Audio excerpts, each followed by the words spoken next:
Oke, izin Bapak Joko Suharyanto, sebelumnya izin memperkenalkan diri. Nama saya Syakti Setri Astika Artika Putra dari kelas MJ 406 dengan kode NIM 2502010200673. Pada kali ini saya akan memaparkan materi saya terkait strategi advance digital marketing dengan studi kasus pada Nice Bakery Magelang. Oke, izin lanjut Bapak. Yang pertama jadi alasan dibalik saya memilih UMKM ini atau Nice Bakery di Magelang. Yang pertama tentu karena UMKM ini berada di Kota Magelang, kota saya berasal, kota saya tinggal gitu ya Pak. Nah di sini mengapa relevan sebagai studi kasus? Setidaknya saya memberikan 5 alasan. Yang pertama itu produk khas daerah atau oleh-oleh dengan potensi pasar wisatawan dari Borobudur yang cukup besar. Lalu yang kedua, produknya menurut saya cukup kompetitif, dapat bersaing, kualitas produk yang sangat tinggi dan harga yang terjangkau. Target pasar target pasar warga lokal dan wisatawan luar kota, sehingga cakupannya itu akan cukup luas.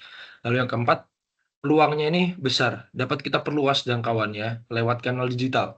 Lalu yang kelima, UMKM yang menurut saya sangat representatif yang bisa diterapkan sebagai eh, contoh untuk implementasi advance digital marketing.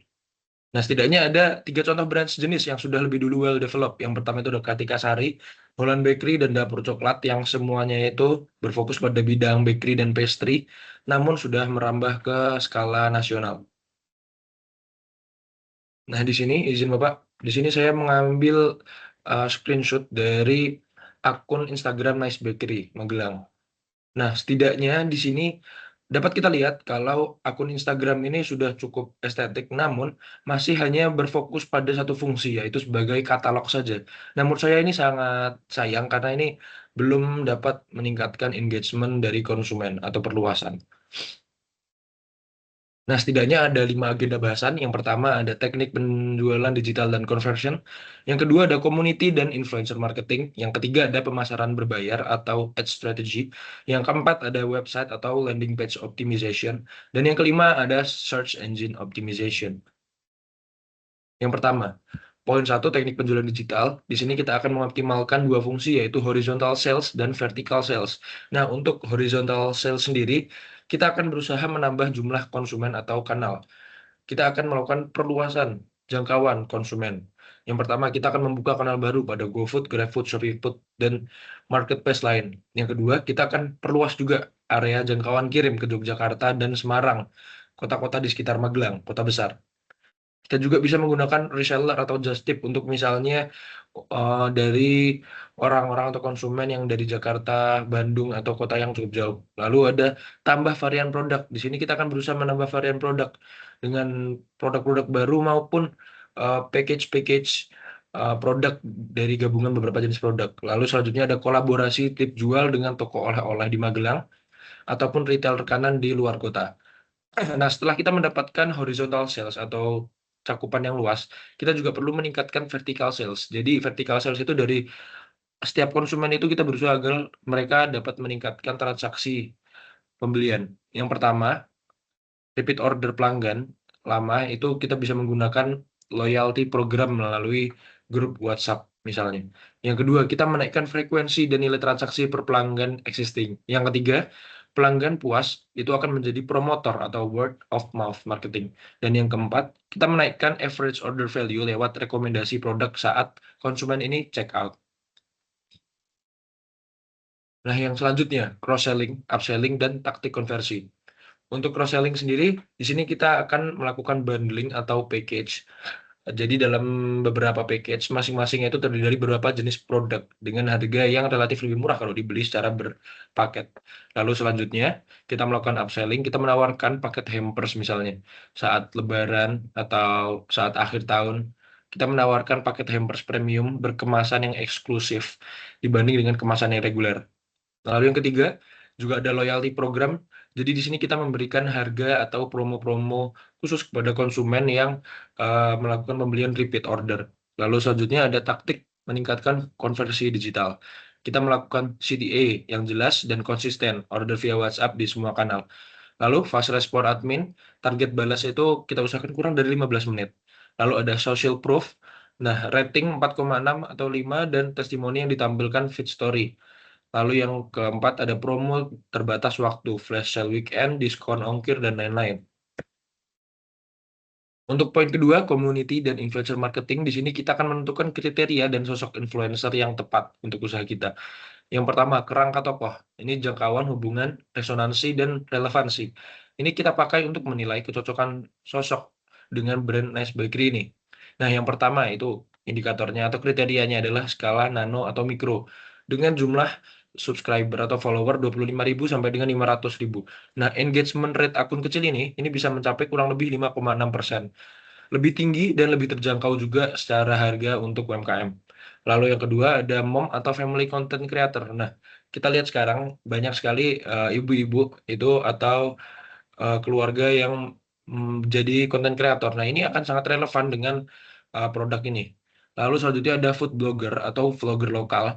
Jadi kita akan mengoptimalkan juga pada kreator kuliner Magelang atau Jakarta yang akan relevan.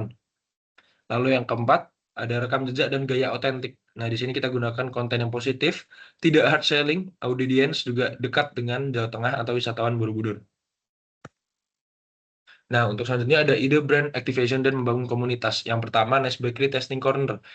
Jadi kita sediakan booth sampling getuk bolen di Car Free Day atau event lokal Magelang agar masyarakat semakin mengenal. Lalu ada kelas demo bersama komunitas. Kita akan melakukan kolaborasi dengan PKK atau komunitas ibu-ibu untuk demo membuat misalnya salah satu produk getuk bolen. Lalu ada grup Sahabat Nice Bakery. Nah, ini kita sediakan wadah grup WhatsApp atau Telegram yang berisi promo-promo eksklusif dan pre-order produk terbaru. Lalu ada yang keempat, program referral.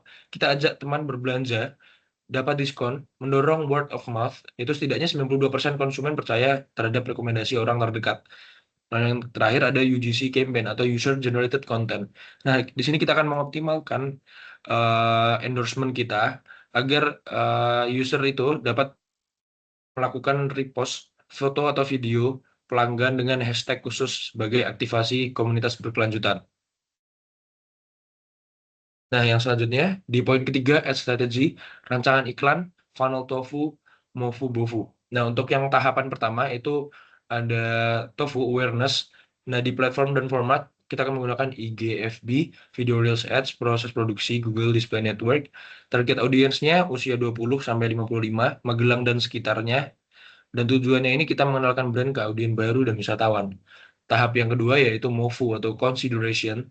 Di sini platform dan formatnya kita masih menggunakan Instagram, Facebook, carousel ads, varian produk, Google Search Ads non-brand, dan target audiensnya kita melakukan targeting ulang pengunjung Instagram atau WhatsApp dengan juga mengimplementasikan pencari kata kunci oleh-oleh. Lalu tujuannya kita membangun pertimbangan dan minat beli. Yang tahap terakhir yaitu BOFU atau conversion. Nah, pada platform dan format ini Google Search Ads Brand Keyword, IG Ads, CTA order sekarang kita gunakan itu.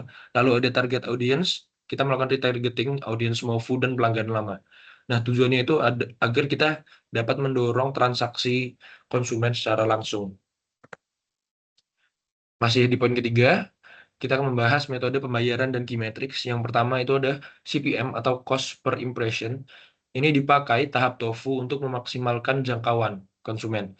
Lalu yang kedua ada CPC atau cost per click. Dipakai pada tahap MOFU untuk ukur ketertarikan. Dan yang terakhir adalah CPA atau cost per acquisition. Dipakai tahap BOFU karena tujuan langsung penjualan. Key metrics yang kita gunakan atau kita pantau itu adalah CTR, CPA atau CAC, CPC tadi, ROAS, conversion rate, dan quality score dan ad rank. Nah, selanjutnya poin keempat, website dan landing page. Nah, ini elemen yang wajib yang agar calon pembeli itu semakin percaya dan langsung bertransaksi. Setidaknya ada 6. Yang pertama, headline yang menjual, getuk bolen asli Magelang misalnya. Lalu ada call to action yang menonjol, kita sediakan tombol order via WhatsApp di bagian halaman. Lalu ada social proof, kita paparkan juga rating kita, testimoni, sertifikasi halal, dan lain-lain.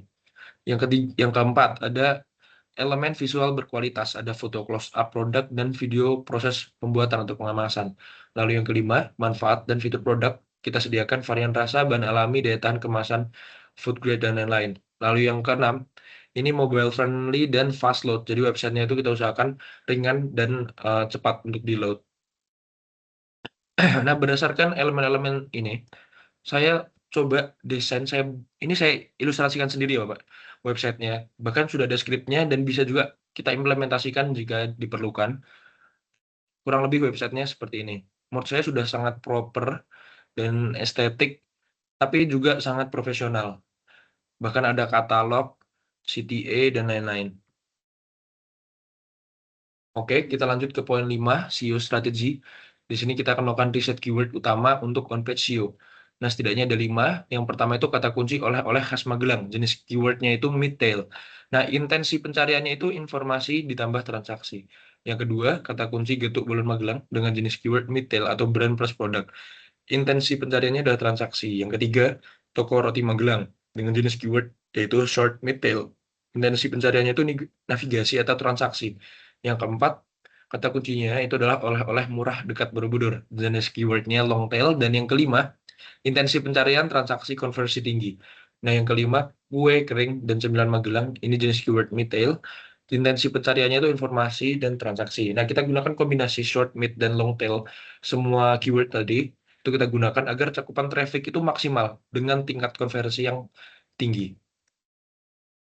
Oke, eh, yang kelima lanjutannya itu produksi konten SEO friendly dan on page dan off page. Nah, untuk yang on page-nya ini kita sisipkan keyword di judul H1, subjudul H2, dan meta title dan description. Yang kedua, alt text gambar itu produk dan internal link antar halaman. Yang ketiga, konten blog itu misalnya contoh 5 oleh-oleh khas Magelang wajib dibawa pulang. Nah, ini contoh kontennya. Lalu yang keempat ada struktur konten. Struktur kontennya itu adalah judul, paragraf pembuka, subjudul, rich media, dan penutup. Lalu untuk SEO yang off page, nah ini ada 4 juga. Yang pertama, listing bisnis di Google Business Profile dan TripAdvisor.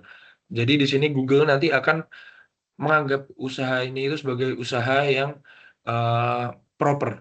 Lalu yang kedua, bangun backlink alami dari blog kuliner atau wisata Magelang.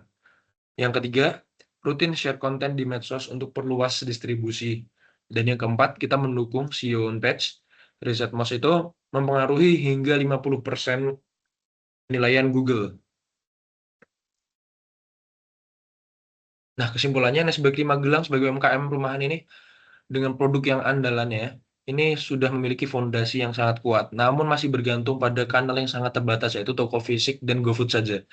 Nah, kelima strategi yang dibahas ini melengkapi masalah-masalah itu antara lain yang pertama teknik penjualan digital dan conversion, lalu ada community dan influencer marketing, yang ketiga ada ad strategy, yang keempat ada website landing page, dan lima ada SEO strategy.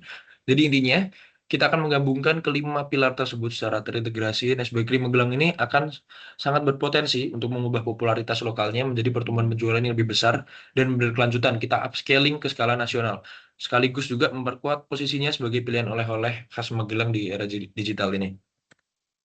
Oke, terima kasih Bapak. Sekian dari saya. Mohon maaf apabila ada salahnya. Terima kasih.